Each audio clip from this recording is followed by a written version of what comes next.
Tuhan memberkati engkau dan melindungi engkau. Tuhan menyinari engkau dengan wajah-Nya dan memberi engkau kasih karunia. Tuhan menghadapkan wajah-Nya kepadamu dan memberi engkau damai sejahtera. Amin. Mari kita berdoa. Bapa di surga, terima kasih atas segala kebaikan Tuhan. Saat ini kami akan mendengarkan firman-Mu. Berfirmanlah Tuhan, kami siap mendengarkannya. Dalam nama Tuhan Yesus kami berdoa. Amin. Mari kita buka Alkitab kita yang terambil dari Matius pasal yang ke-6. Matius pasal yang ke-6 ayat 1 hingga ayat yang ke-4. Matius pasal yang ke-6 ayat 1 hingga ayat yang ke-4. Demikian firman Tuhan. Ingatlah, jangan kamu melakukan kewajiban agamamu di hadapan orang supaya dilihat mereka. Karena jika demikian kamu tidak beroleh upah dan dari Bapamu yang di surga. Jadi apabila engkau memberi sedekah, janganlah engkau mencanangkan hal itu seperti yang dilakukan oleh orang munafik di rumah-rumah ibadat dan di lorong-lorong supaya mereka dipuji orang. Aku berkata kepadamu, sesungguhnya mereka sudah mendapat upahnya. Tetapi jika engkau memberi sedekah, janganlah diketahui tangan kirimu apa yang diperbuat tangan kananmu. Hendaklah sedekahmu itu diberikan dengan tersembunyi, maka Bapamu yang melihat yang tersembunyi akan membalasnya kepadamu. Bapak Ibu yang terkasih dalam nama Tuhan Yesus Kristus, kita memperhatikan teks ini. LAI memberikan tema yaitu hal memberi sedekah. Bapak Ibu, tentu yang menjadi latar belakang daripada teks ini adalah karena orang-orang pada masa itu kebanyakan hidupnya tergolong munafik, ya. Mereka melakukan hal-hal, mereka melakukan kewajiban ibadat mereka itu dengan satu motivasi, yaitu supaya orang lain memuji mereka. Tentu hal ini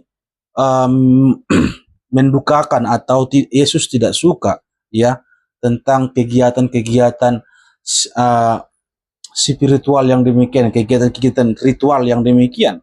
Sehingga Yesus menegur mereka dengan mengatakan, ingatlah jangan kamu melakukan kewajiban agamamu di hadapan orang supaya dilihat mereka, karena jika demikian kamu tidak beroleh upahmu yang di surga. Tentu Bapak Ibu, kalau kita memberikan sesuatu kepada orang lain, tentu kita harus memiliki motivasi bahwa Allah yang membalasnya, bukan orang lain yang membalasnya dengan pujian itu.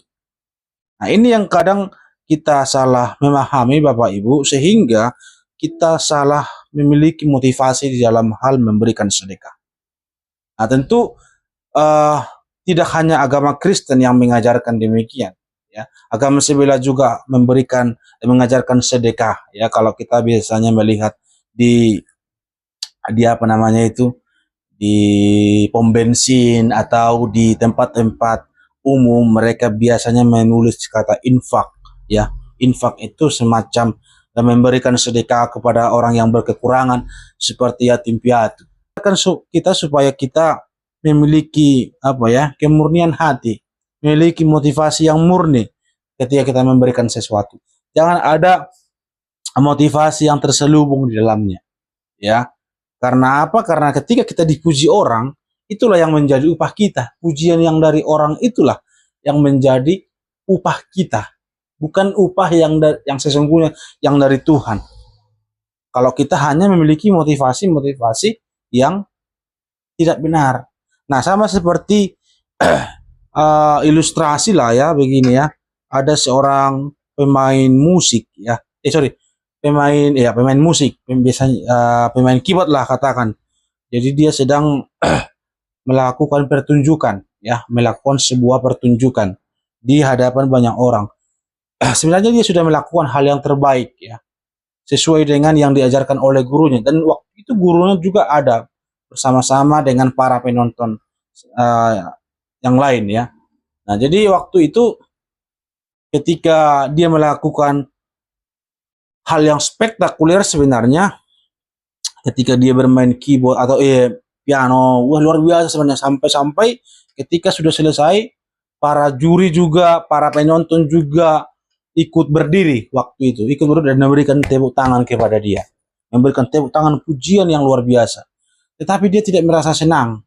Karena apa? Karena ternyata gurunya yang mengajar dia selama ini, dia tidak ikut bertepuk tangan.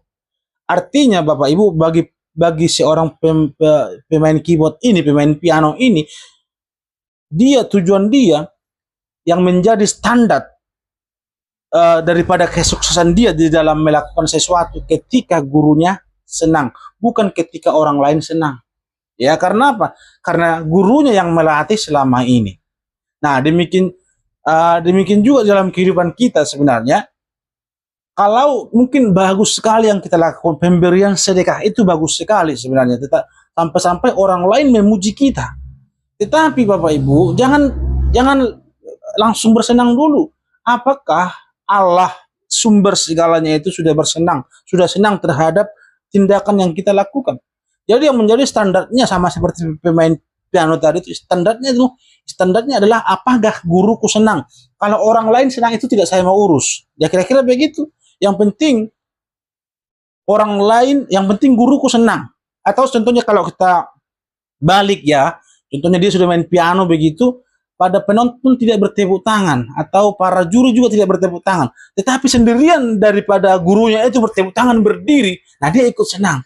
Karena apa? Karena standar kesenangan dia, standar kesuksesan dia di dalam melakukan sesuatu, di dalam memberikan sesuatu adalah ketika gurunya senang. Nah demikian juga halnya dengan kehidupan kita, ketika kita ingin memberikan sedekah kepada siapapun, ketika Tuhan sudah senang, itu sudah cukup sebenarnya.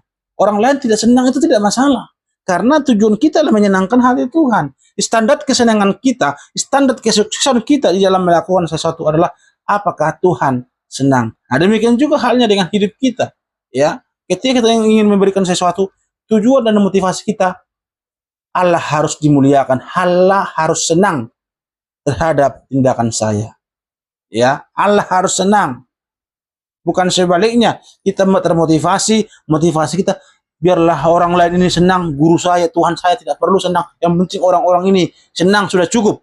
Nah itulah upah kita, mereka senang, mereka kasih pujian kepada kita, itulah upah kita. Dikatakan demikian, tetapi tidak mendapatkan upah dari Allah.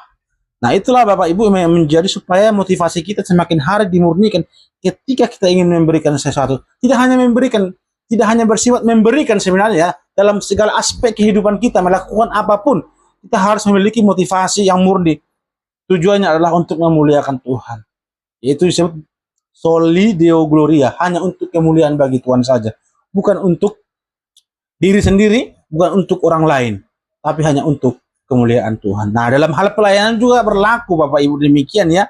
Kita banyak melakukan pelayanan, tujuannya adalah untuk memuliakan Tuhan Sang Pencipta itu.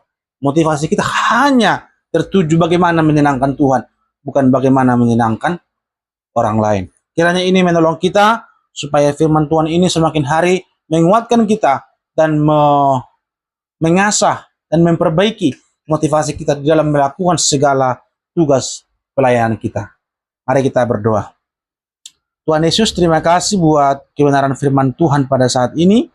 Biarlah firman-Mu ini menolong kami supaya kami semakin hari dimurnikan dalam memiliki motivasi untuk memberikan yang terbaik untuk Tuhan. Di dalam nama Tuhan Yesus kami berdoa. Amin. Mati.